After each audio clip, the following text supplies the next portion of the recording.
Hey guys, let's get more news about Steelers, but first, don't forget to subscribe and leave your like. Steelers part ways with once promising Jets pass catcher, report. A former New York Jets wide receiver is back on the streets. Mike Garafolo of the NFL Network shared on social media that the Pittsburgh Steelers are waiving wide receiver Denzel Mims. Garafolo revealed that Mims had been with the Steelers since October of 2023. Mike Garafolo follow the hashtag Steelers are waiving WR Denzel Mims, source says. Former hashtag Jets second-round pick had been with Pittsburgh since last October on the practice squad. The former Baylor product originally entered the league as the number 59 overall pick in the second round of the 2020 NFL Draft. Gang Green earned a ton of national praise for stealing Mims on day 2 of the draft when some folks projected him as a first-round draft choice that year. Obviously it was a very deep draft for receivers, and from all the predictions, we thought Denzel would go late in the first round or maybe early in the second. So it was a real shock that he went late in the second round, but boy, what a coup for the Jets to get him that late, John Werner of the Waco Tribune-Herald explained via the Jets. I think he will have a chip on his shoulder. He's a guy who likes challenges, and I would expect him to have a pretty good rookie year. Despite the hype, Mims never lived up to the billing. He played his first 3 seasons with the Jets from 2020 to 22. During that run, Mims caught 42 receptions for 676 receiving yards and never scored a touchdown. Heading into his 4th season, the Jets hit the eject button and attached a conditional 7th-rounder in 2025 to the Detroit Lions in exchange for a conditional 2025 6th-rounder.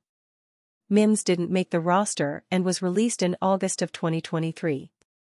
A few months later, he inked a deal with the Steelers to join their practice squad. However, he is once again looking for work. To put it bluntly, the green and white haven't had much success this century with wide receivers in the second round. In 2021, the Jets selected Elijah Moore with the number 34 overall pick in the second round. He was another player that people thought could have gone in the first round, but he slipped through the cracks. Moore appeared to be living up to the hype during the offseason and in spurts during the season, but issues arose. He complained about his involvement in the offense, there were issues with the coaching staff, and ultimately, like Mims, he was jettisoned off via trade. In 2015, the Jets selected Devin Smith out of Ohio State with the number 37 overall pick. There were sky-high expectations that Smith could be another star from the Buckeyes, but he flopped with the Jets and bounced around the league for years. Finally, in 2012, when this Jets second-round curse started, the team traded up to select Stephen Hill out of Georgia Tech with the number 43 overall pick. Hill's size, 6'5", 209 pounds, and speed, 4.36 40-yard dash, wowed the Jets. Sadly, it was a classic case of more style than substance. Hill only lasted 2 years with the Jets and never appeared in a regular season game for any other NFL team after that. Mims hoped to end that drought, but instead, he just became another name on the list. Steelers to waive WR Denzel Mims. After residing on the trade block for multiple seasons, Denzel Mims eventually made his way to Pittsburgh after his initial 2023 relocation from New York to Detroit did not pan out. The Steelers are now moving on from the former second-round pick. Adding Mims to their practice squad in early October, the Steelers rostered the 2020 draftee for the season's remainder and gave him a reserve/futures deal in January. 8+ months after Mims' Pennsylvania arrival, NFL.com's Mike Garafolo notes the Steelers are moving on. The team will waive the 5th-year veteran Tuesday. The Steelers had given Mims another developmental opportunity of sorts, not elevating him from their P squad for any games last season. Mims then received a mid-January invitation to stick around for the 2024 offseason. While the Steelers have some major questions at wide receiver beyond George Pickens, they appear to have determined Mims will not be part of the post-Diontae Johnson solution. In addition to the Johnson trade, the Steelers released the underperforming Allen Robinson earlier this offseason. The team did not add a surefire starter in free agency, with Quez Watkins and Van Jefferson coming closest to matching that description, but did use a third-round pick on Washington's Roman Wilson. The Steelers' extensive track record for developing Day 2 wide receiver draftees speaks for itself, but if Wilson is not ready to go early, the team has some questions alongside Pickens. Mims, 26, was unlikely to be a major factor in Pittsburgh's effort to assemble a new batch of Pickens complements. He could not land a regular role with the Jets and continued to wind up in trade rumors. Mims did amass 357 receiving yards as a rookie, but his 2021 and 22 seasons did not combine to match that total. After the Jets dealt the Georgia Tech product to the Lions in a pick swap deal involving 2025 6th and 7th rounders, the sixth the Jets were to receive did not end up conveying due to Mims failing to make Detroit's active roster. The Lions reached an injury settlement with Mims after placing him on IR in August, paving his way to Pittsburgh.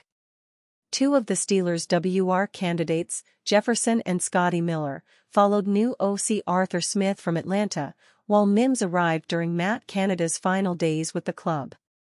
The Steelers gave Mims the futures deal before hiring Smith. Mims is obviously running out of chances, though it would not be shocking if the 6'3" target secured a chance with another team before or during training camp. Steelers named as top landing spot for a big-time QB in 2025 free agency. Look out everyone, the Steelers might go crazy next offseason if this free agent option becomes a reality. Pittsburgh heads into this season with both Russell Wilson and Justin Fields on the roster. We will see how either of them shakes out as the possible long-term answer for the position. If both fail, then the black and gold will be in the market for another quarterback to lead their offense. Pittsburgh might have to rehaul their quarterback position again if everything falters this year. One rumor out there right now has listed Pittsburgh as a top landing spot for one of the best quarterbacks in the NFL. We will see where things take us between now and when free agency starts up in 9 months. The team will have plenty of decisions to make and will have plenty of cap space to make moves.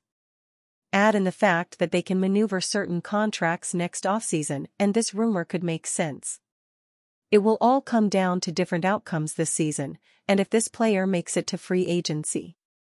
Other than Pittsburgh being listed, they also included the Giants, Raiders, Seahawks, and Titans. Those are some quality landing spots for Prescott, but the best team listed might be the Steelers. We know they remain competitive under Mike Tomlin, but they need help getting over the edge. Maybe one of their top quarterbacks on the roster will become the answer this season, but it might not pan out. If Wilson or Fields are unable to show they are the long-term answers, it seems probable that the Steelers will decide to move on. Going big game hunting isn't something the team normally does, but they have changed a lot under Omar Khan. It is not unreasonable to push any possibilities off the table anymore.